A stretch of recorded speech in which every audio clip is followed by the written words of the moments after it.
खाए के साथ छठ महापर्व प्रारंभ। सूर्यदेव को समर्पित बिहार का ये महापर्व भात, चने की दाल और लौकी की सब्जी ग्रहण करेगी व्रती। बिहार में अब बढ़ेगा गिट्टी का कारोबार, व्यापारियों को मिलेगा लाइसेंस। ई चालान की नई शर्त, धर्म काटा अनिवार्य। तिरहुत स्नातक चुनाव की तारीखों का ऐलान। 5 दिसंबर को मतदान, 9 दिसंबर को मतगणना। आरजेडी और जेडीयू के बीच होगी सीधी टक्कर। बिहार में पैक्स चुनाव की तैयारियां तेज। 26 से 3 दिसंबर तक 5 चरणों में मतदान। इस बार ड्यूटी में नहीं लगाए जाएंगे हेडमास्टर। बिहार सरकार ने मिड डे मील प्रबंधन बदला। हेडमास्टर की जगह विशेष टीम का प्रबंधन। 10 जिलों में शुरू होगा पायलट प्रोजेक्ट। भारतीय रेलवे लाने जा रहा है सुपर ऐप। यात्रियों के लिए मिलेगी एकीकृत सेवाएं। नए ऐप से मिलेंगी कई सारी सुविधाएं। और भारत की साउथ अफ्रीका में T20 सीरीज। सूर्य कुमार यादव करेंगे भारत की कप्तानी। 8 नवंबर से शुरू होंगे मौका। हिंदू धर्म के महापर्व छठ पूजा की शुरुआत 5 नवंबर यानी आज नहाय खाए के साथ शुरू हो रही है। नहाय खाए को छठ पूजा की शुरुआत का प्रतीक माना जाता है।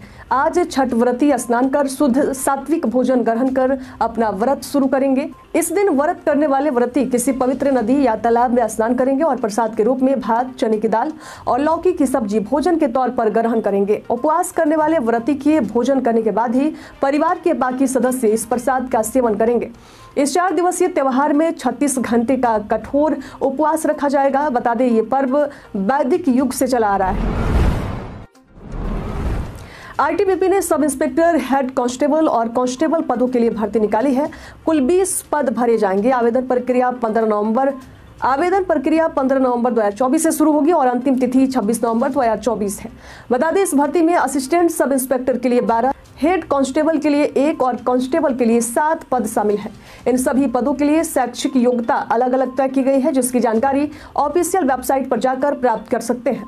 अभ्यर्थियों की आयु 18 से 28 वर्ष के बीच होना चाहिए, जिसकी गणना 26 नवंबर 2024 के आधार पर की जाएगी।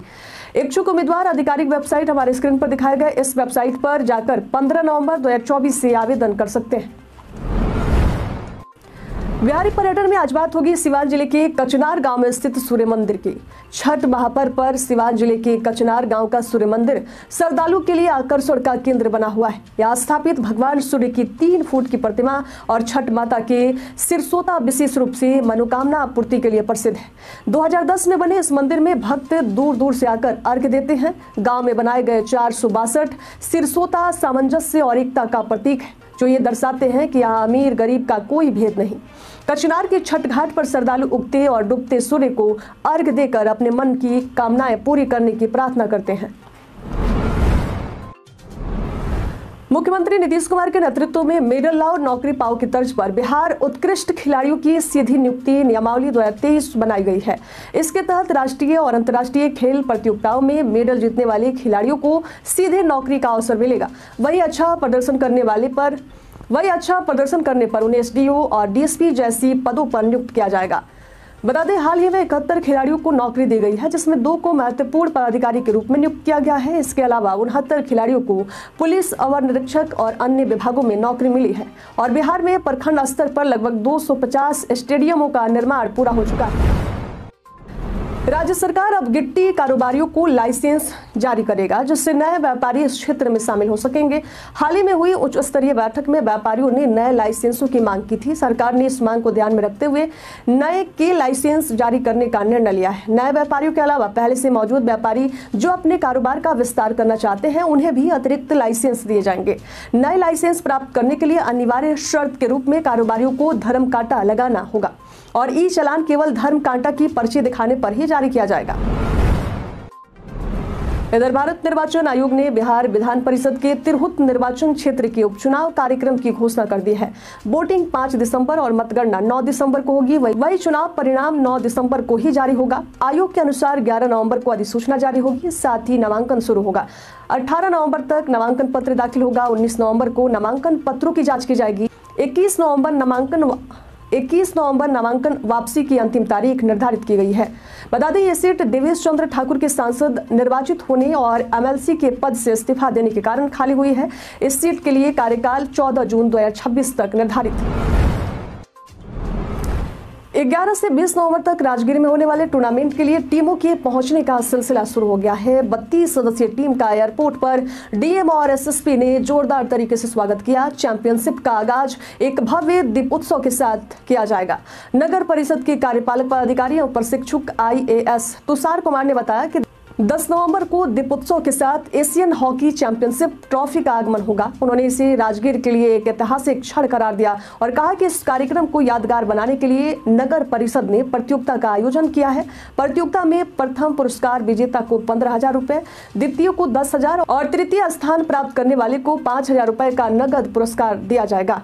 इसके साथ ही विजेताओं को प्रशस्ति पत्र भी दिया जाएगा। बिहार में पैक्स चुनाव की तैयारियां जोर शोर से चल रही है। 26 नवंबर से 3 दिसंबर तक 5 चरणों में होने वाले इस चुनाव के लिए निर्वाचन प्राधिकार ने सभी जिलाधिकारियों और निर्वाचन पदाधिकारियों को दिशा निर्देश जारी किए हैं। इस बार सरकारी विद्यालयों के शिक्षकों को चुनावी ड्यूटी पर नहीं लगाया जाएगा, सिवाय अपरिहार्य परिस्थितियों के। सुरक्षा व्यवस्था की जो जिम्मेदारी है आरक्षी अधीक्षक के पास होगी, जबकि मतदान कर्मियों का प्रशिक्षण शीघ्र पूरा करने के निर्देश दिए गए हैं।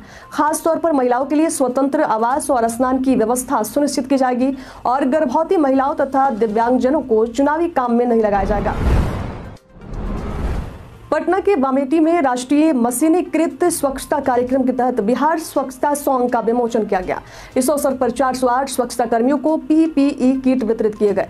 कार्यक्रम में बिहार सरकार के नगर विकास मंत्री नितिन नवीन, पटना नगर आयुक्त, महापौर और उप महापौर ने भाग लिया। नगर आयुक्त अनिमेश परासर ने बताया कि PPE किट का वितरण कर्मियों के स्वास्थ्य की सुरक्षा के लिए किया गया है। मंत्री ने स्वच्छता की आदत विकसित करने की आवश्यकता पर जोर दिया और सफाई कर्मियों की मेहनत की सराहना की। इसके अलावा कूड़ा पृथक्करण के लिए 2000 सफाई कर्मियों को ट्रेनिंग देने की योजना है, जो छठ पूजा के बाद शुरू होगी। छठ महापर्व के अवसर पर जिला प्रशासन ने श्रद्धालुओं की सुविधा के लिए एक नई पहल की है। डीएम डॉक्टर चंद्रशेखर सिंह और SSP राजीव मिश्रा ने www.छठपूजापटना.in वेबसाइट और छठ पूजा पटना नामक एंड्रॉयड मोबाइल ऐप का लोकार्पण किया। इस वेबसाइट और ऐप पर घाटों की सूची, पार्किंग स्थल, GPS लोकेशन, खतरनाक और अनुपयोगी घाटों की जानकारी, तालाबों की सूची और प्रतिनियुक्ति दंडाधिकारी और अधिकारियों के संपर्क नंबर शामिल रहेंगे। इसके साथ ही शिकायत और सुझाव देने की सुविधा भी उपलब्ध है। श्रद्धालु इस वेबसाइट पर जाकर लाइव लोकेशन देख सकते हैं। बिहार सरकार किसानों के लिए नलकूप योजना के तहत सूक्ष्म सिंचाई और मखाना की खेती के लिए आधुनिक संसाधनों का लाभ दे रही है। यदि आप भी किसान हैं तो इसका लाभ उठा सकते हैं। सामान्य वर्ग के किसान को 50% सहायता अनुदान दिए जाएंगे। पिछड़ा या अति पिछड़ा वर्ग को 70% और अनुसूचित जाति जनजाति को 80% सहायता अनुदान दिए जाएंगे। इससे संबंधित सटीक और अधिक जानकारी के लिए आप इसके आधिकारिक वेबसाइट हमारे स्क्रीन पर दिखाए गए इस वेबसाइट पर विजिट करें। बिहार सरकार ने मिड डे मील को स्कूल प्रबंधन से बाहर करने का फैसला किया है। अब स्कूल के हेडमास्टर इस योजना का प्रबंधन नहीं करेंगे। इसके बजाय मिड डे मील का प्रबंधन एक विशेष मैनेजमेंट टीम करेगी, जो बच्चों को पका पकाया खाना उपलब्ध कराएगी। ये पहल बिहार के 10 जिलों मधुबनी, दरभंगा, मुजफ्फरपुर, वैशाली, पूर्वी चंपारण, पूर्णिया, भागलपुर, लखीसराय, गया और औरंगाबाद में पायलट प्रोजेक्ट के रूप में शुरू की गई है। इन जिलों के 2 पंचायतों में इस व्यवस्था का परीक्षण किया जाएगा। मिड डे मील योजना की डायरेक्टर विनायक मिश्रा ने जिलाधिकारियों को पत्र लिखकर इस योजना के तहत PM पोषण योजना को लागू करने के निर्देश दिए। उनका कहना है कि इससे स्कूलों का समय बर्बाद नहीं होगा। भारतीय रेलवे दिसंबर के अंत तक एक नए सुपर ऐप का लॉन्च करने की तैयारी कर रहा है, जो यात्रियों के लिए सभी आवश्यक सेवाओं को एक ही प्लेटफॉर्म पर उपलब्ध कराने का दावा करेगा।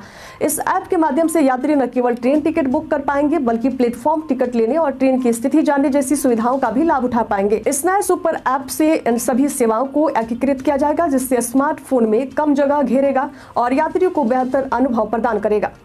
अधिकारियों के अनुसार ये ऐप CRIS द्वारा विकसित किया जा रहा है। कई लोग फर्जी दस्तावेजों के जरिए राशन कार्ड बनवा लेते हैं और सरकारी योजनाओं का लाभ उठा लेते हैं। बता दें, ये एक गंभीर अपराध है और ऐसे लोगों के खिलाफ कठोर कार्रवाई की जा सकती है। सरकार द्वारा उनकी राशन कार्ड केवल निरस्त ही नहीं किए जाएंगे, बल्कि उन पर भारी जुर्माना भी लगाया जा सकता है। इतना ही नहीं, उन्हें अवैध तरीके से लिए गए लाभ की राशि भी लौट आनी पड़ सकती है। इसलिए हम सभी को ये समझना चाहिए कि किसी भी प्रकार से धोखाधड़ी करना न केवल गलत है, बल्कि इससे गंभीर कानूनी परिणाम भी हो सकते हैं। बिहारी बर्थडे में आज बात होगी चंदन विश्वास की। आज के दिन 5 नवंबर 1985 को पटना में जन्मे चंदन बिस्वास ने साइकिलिंग की दुनिया में अपने साहस और लगन से बिहार का मान बढ़ाया। 2010 में अपने करियर की शुरुआत करने के बाद चंदन बिस्वास ने 2017 में सोलो ट्रांस हिमालय साइकिलिंग अभियान को पूरा किया, जिसमें उन्होंने 153 दिन में 6249 किलोमीटर की दूरी तय की। ये यात्रा बांग्लादेश, भूटान, नेपाल और भारत के विभिन्न हिस्सों से गुजरी। वही 2018 में उन्होंने नर्मदा नदी के किनारे 4 राज्यों में 47 दिनों में 1047 किलोमीटर की दूरी तय की। इसके अलावा 2016 में उन्होंने कोलकाता से ढाका तक एक साइकिलिंग और रनिंग टीम का नेतृत्व किया।